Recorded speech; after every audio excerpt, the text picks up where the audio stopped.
I did not like this movie. I did not. It was so stupid. I did not like it. Oh, hi, Dino Dudes.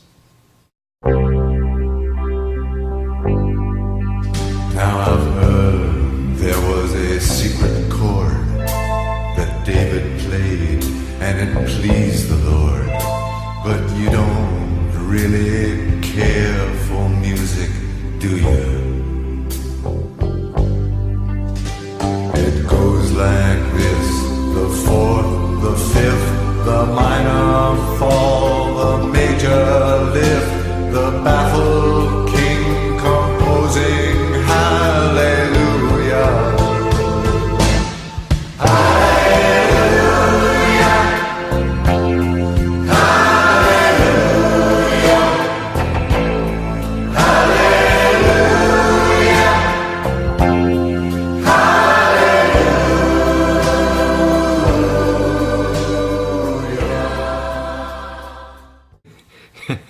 Hello, everybody. I am the Media Raptor. Welcome to the 75th episode. Well, some might consider 75 reviews, nearly 10,000 views, 72 subscribers, a massive success for such a small town YouTuber as myself, who does nothing but sit here and watch movies. I would love to consider that a success, but this success has come at a great cost. You see, over the course of 75 episodes, I reviewed some very, very, very bad movies. But you know what? No matter how bad the movie was, I have usually been able to find something good about it. I can't with this movie. You guys, I consider myself a very sane person. One who is very level-headed, very calm, enjoys a bad movie, likes to hang out and talk with his friends. Who is someone who expects the unexpected, who goes into movies expecting something good or something bad. But what I have witnessed has driven me over the edge. I have lost all sense of sanity. I have lost my entire faith in humanity, all because of a 2003 drama called The Room. Yes, folks, The Room. Now, for those of you who don't know, allow me to fill you in on the background of this atrocious, worthless, pathetic, steaming pile of dog turd that somehow claims to be a movie, and even worse, has people who actually like it. I don't want to accept that this movie exists, guys. I don't want to accept that this thing ever happened, that I ever watched it. But you know what? Here's the worst thing. It's a cult classic. People like it. People have bought this thing on DVD. Riff Tracks has riffed it, and I watched it in theaters. And I had to leave the theater 3 times because the movie was so bad.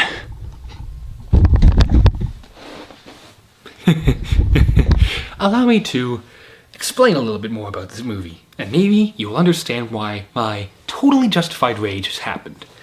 This movie is written, directed, produced, and stars Tommy Wiseau, a man who I hope never touches a film camera again.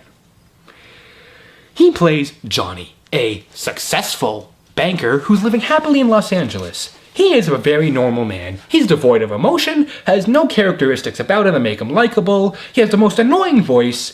He has somehow landed a very hot wife who considers him boring, but you know what? Who can blame her considering how stupid he is? He pays little to no attention about the world around him, and ultimately, you can't feel any reason to think he's even a good person. But, that aside, his wife Lisa grows bored of him. I wonder why, and I can't blame her. So she starts seducing and cheating on him with his best friend Mark, who again has little to no personality aside from being a sportsy guy. He is completely devoid of life. He actually seems to care about his friendship with Johnny, but that doesn't stop him from getting it on with his wife on a spiral staircase, which I will talk about in a minute. You guys, I have seen movies with little to no plot that literally have a plot. You guys, Plan 9, I can find an actual plot in that movie. I can find reasoning, justification, and an actual plan as to what they did. Alright, you guys, I can do that with Plan 9. but not this movie. You guys, this movie makes Tremors 4 look like Sharknado 3. That's how bad it was. You guys, I've had more fun being stuck at home watching reruns of Seinfeld, one of the most unfunny shows I've ever seen. I've had more fun watching that humorlessly devoid thing than watching this. So, allow me to continue. Along the way, well, he is cheated on. He gets mad. Their adopted son, I believe, I actually have no idea, they never clarify, gets in trouble with gangsters in one scene for drug money, and it's never touched on again. His friend gets married, cheats on him some more, Lisa gets pregnant with Mike's son, and it ultimately leads up to the one very good scene in the movie. When Johnny dies. And it's supposed to be emotional and upsetting. We were supposed to care for this guy the whole time. We were supposed to feel bad for him, that he was being cheated on, that he was being driven to madness. And sorry, I couldn't do that with a straight face. All joking aside, guys, this is the worst movie I have ever seen. I know I say that about a lot of movies. This is the all-time worst movie I have ever seen. I saw it in theaters when it was being done by Riff Tracks, and I left the theater 4 or 5 times to go to the bathroom because I just didn't want to watch it anymore. All her characters are flat, devoid, lifeless. I hated every single one of them. I had no reason to care about them. I didn't know anything about them aside from their names, aside from here and there maybe one small thing which is supposed to be character depth. And this whole movie, I don't even get what I was trying to do. There were whole scenes when like 2 teenagers go into Johnny's house, start making out. A scene goes nowhere, adds nothing to the movie. There's like 4 scenes when they're walking around, throwing around a football, adds nothing to the movie. But I have only begun to talk about this. This also has some of the worst acting I've ever heard. I've already touched on Tommy Wiseau, and now allow me to name off the other actors. Julie Danielle. Has she been in anything since The Room? Oh, she's been in Ghost Shark. Suddenly I don't have as much respect for Ghost Shark. Other than that, it seems like nothing which I want to say out loud on camera. Greg Sestero. Dude Bro Party Massacre 3. Gattaca. Nostalgia Critic, The Pit and the Pendulum, that dumb 2009 remake. Retro Puppet Master? Philip Hademan. This dude's been in nothing. Alright, you guys, and that's it. This movie is 1 hour and 39 minutes of absolute torture and boredom that you will not be able to wait for it to end. Nobody in this movie comes even close to giving a halfway decent performance. You want to hear how Tommy Wiseau speaks? Oh, hi, Mark. How's it going? Oh, yeah, I'm doing very fine. I'm very happy. Me and Lisa, we're getting engaged now. Yeah, I don't know what's going on, but I'm at the bank now. Good to go. Bye. He literally talks like that the entire movie. Even when he's supposed to be mad, when he's supposed to be upset, when he's supposed to be happy. You can't tell what he's supposed to be feeling, aside from when it's bluntly obvious because of the scene around him, and even that is still hard to tell sometimes. And the other actors, I ain't even going to talk about them because they all sucked. Tommy Wiseau was just awful. I am grateful for one thing. There were no special effects aside from some very brief blood, which is when Johnny shoots himself. Other than that, there was literally no special effects to talk about. Let's see. Okay, usually I would never talk about this in a review. And this has some of the most weird romance scenes ever. I'm not gonna explain it, but we have scenes on a spiral staircase. And if you don't know what I'm talking about, don't go look. This is, you guys, the music, I can't even remember it. The camera work was horrible. The sound mix, it's almost impossible to hear. I swear, half the music you got out of Windows Movie Maker, you guys. I want to see how much budget this movie had.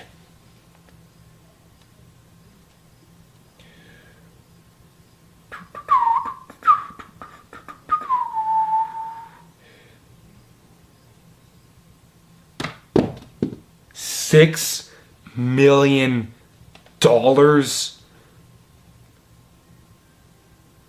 You guys, to put that in context, Sharknado had a $1 million budget. It is infinitely better compared to this piece of garbage.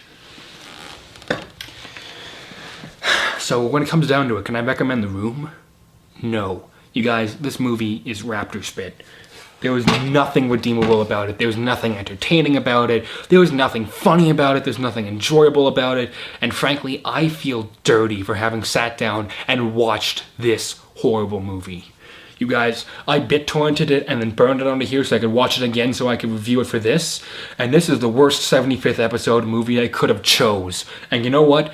I'm surprised that this is actually a cult classic movie. People like this movie. People go to midnight screenings like it's Rocky Horror. Heck, I should have just rented Rocky Horror and watched that for the 75th review. I still haven't seen that, but it's gotta be infinitely better compared to this. And the fact that I have a disc of it.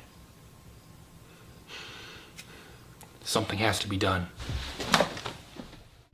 The arrogance of man is in thinking they can make a so bad it's good movie. So bad they're good movies can't be made. They're always accidents. Only two men I know in this world can make a so bad it's good movie and make it work. Those being Lloyd Kaufman and Anthony C. Ferrante. People like Tommy Wiseau, they think they're making a good movie, and then when the movie turns out to be a failure, they turn around and claim they were making a so bad it's good movie. Except, these aren't so bad they're good. These are just horrible films. The more they exist in the world, the more that people will begin to think that people like us, we consider these good movies when we don't. Therefore, something has to be done about it.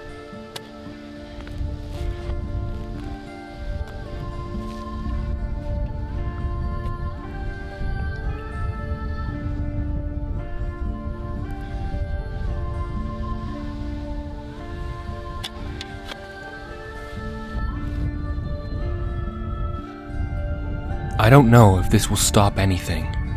I don't know if this will help anything. But I do know this. If I can get rid of this movie, this supposedly so bad it's good film, then that will be good enough.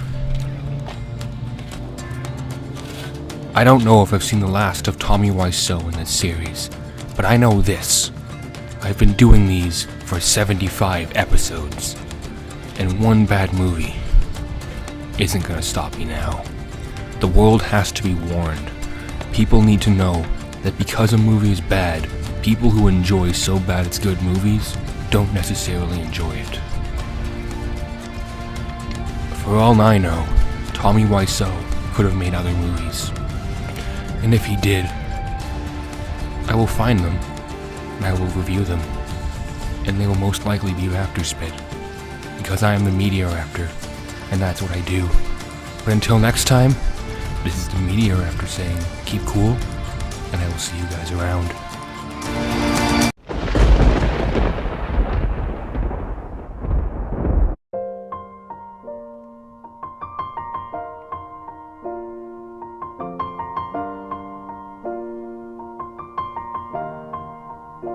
It's been a long day without you, my friend, and I'll tell you all about it when I see you again. We've come a long way from where we began.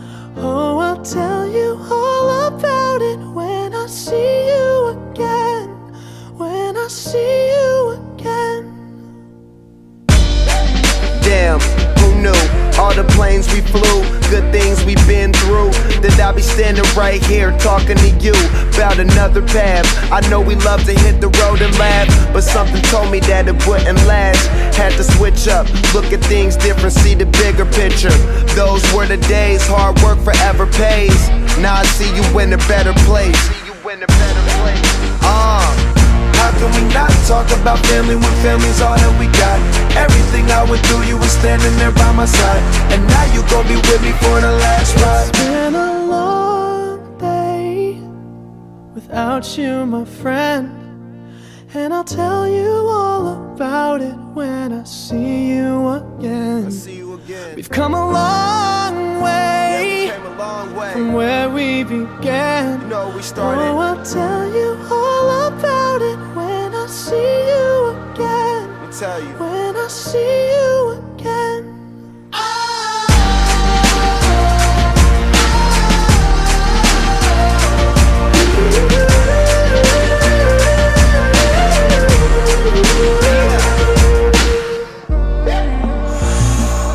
First you both go out your way and the vibe is feeling strong. And what's small turn to a friendship turn to a bond. And that bond will never be broken, the love will never get lost. And when brotherhood come first, then the line will never be crossed. Established it on our own when that line had to be drawn. And that line is what we reach, so remember me when I'm gone. How can we not talk about family when family's all that we got?